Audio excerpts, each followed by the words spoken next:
So hello and welcome to the first English-speaking episode of Aaltojen kiekkoviikko, or Puck Week as it's translated in English. I have a great honor to welcome aboard Éric Perrin from TPS. Welcome to the Auran studios. Thank you very much, and it's an honor to be here. I'm really glad you found the time, but we have a lot to get to, so let's start all the way from the beginning. So you were born in Laval in the province of Quebec. So is Laval a big hockey town, or how old were you when you discovered the game of hockey? Yeah, it's actually a very big hockey town, and I started when I was like normal 5-6 years old, and but we moved away when I was 7 years old for 3 years in middle of Canada in Saskatchewan, and my dad was transferred there for his work, so we lived there for 3 years and then came back to Laval then.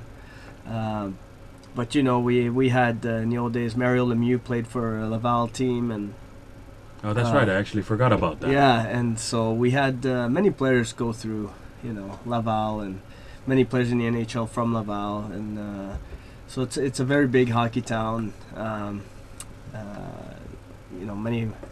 It's the whole state of Quebec and Montreal area and stuff. It's it seems like every kid at least tries to be a hockey player. It's like a religion a little bit, if you like.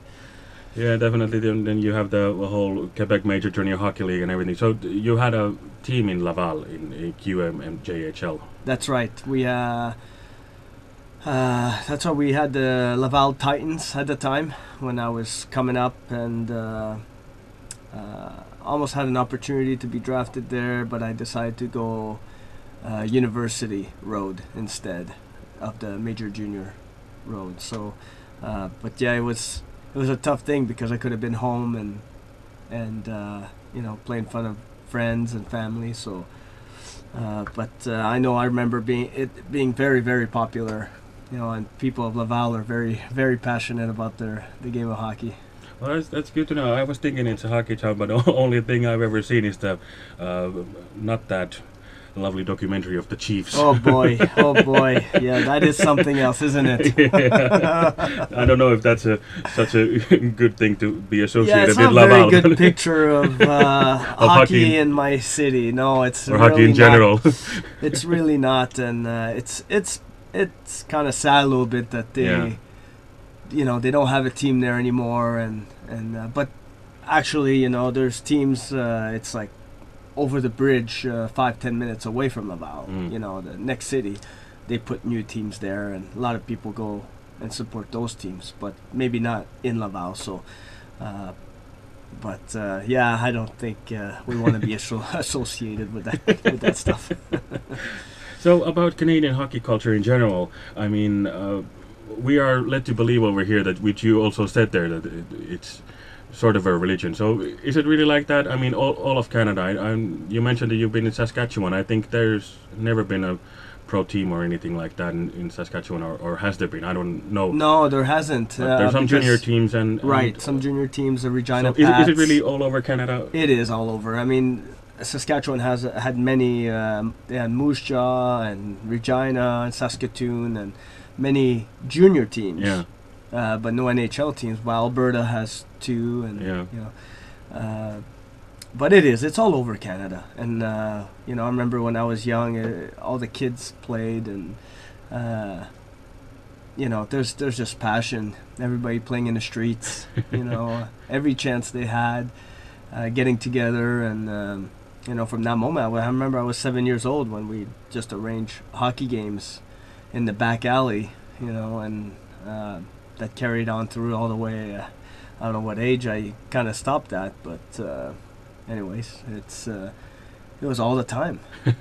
So there's basically no way of avoiding. No, exactly. But of course, it's not for everybody. But it seems like at least parents at least try to get their kids to try it. Yeah. So it's a pretty accurate stereotype. Yeah, absolutely. I mean, I notice it the most when I go back for the summer, and the number of Montreal Canadiens flag that are hanging from cars throughout the city of Laval, downtown Montreal. I mean, the passion for the Montreal Canadiens is the highest as I ever seen it. It was huge when I was young. I remember sitting with my dad or my parents on Saturday night and watching La Soirée du Hockey in French, you know, and that was the biggest moment of the week I was waiting for. And just to watch the Montreal Canadiens, and I know it was like that in a lot of households. And you know, nowadays it's with technology and how it's out there. It's amazing to just see the passion, and they sell out every game, and no matter what day of the week and who's playing there, and it just shows you know, the Quebec culture a little bit. You know how big it is, how hockey is big. Yeah, it's really seems to be like entwined with the Quebecois. But so Quebec is, from my understanding, it's a widely French-speaking province. So how's your family? I noticed that when your first name is spelled, there's the little accent on top of the E. So are you from is it a francophone family? Or yeah, I'm from francophone. French is my first language, and but luckily my parents are completely bilingual. My mom grew up on the U.S. border of Vermont and Quebec, out east of Sherbrooke and stuff like that. And my dad, half his family was English, but it's, you know, we grew up speaking French in the household and everything. So, but I learned my English when I went to Regina, Saskatchewan, at a young age, which helped me a lot. And that's why I actually had to ask that, because you don't have any tough accent when you speak. So I was wondering that you are from Quebec. So are you a French-speaking? Well, my daughter seems to think I have an accent. You know, she hears it and she laughs at me once in a while. You know, well, I'm a Finn, so I don't notice that. Yeah, exactly. For you guys, I can pass pretty good. Yeah. To my daughter, she keeps me honest, and you know, she'll correct me a lot of times with my. But you know, yeah, it's. I was lucky to learn both. You know, with my family, they stressed that was important to learn both. But mostly, you know, we are a francophone family. So a question that I have to ask is, back when you were growing up, there were 2 NHL teams in the province, but I guess you alluded to already what would be the answer to your question, that you're a Montreal Canadiens man, I would take it. Yeah, absolutely. So Quebec Nordics wasn't anything... No, they were the sworn enemy. Yeah. You know, it was. So it was a tough rivalry. It was a tough rivalry, and but as much as they were the sworn enemy, they were the best games to watch. And how I've seen some of those. Those are some pretty awesome games. Those were great, and I always remember the one of the biggest brawls, you know, in NHL. They had a big brawl. I can't remember the year exactly, and I think it was late 80s, 83, something like that. Was it the 17th Valentine's Day Massacre? Yeah, that's what it was, exactly. And that was intense and a little traumatic maybe for a young kid, but it just showed, you know, the rivalry, the intensity. The passion just grew up in that game. Right. And I think that, you know, I would just love to see Quebec get that team back. I know it's close and everything, so I'm really pushing for them, and the people in Quebec City. You know, there's a passion there also. I mean, they're hockey people, and definitely.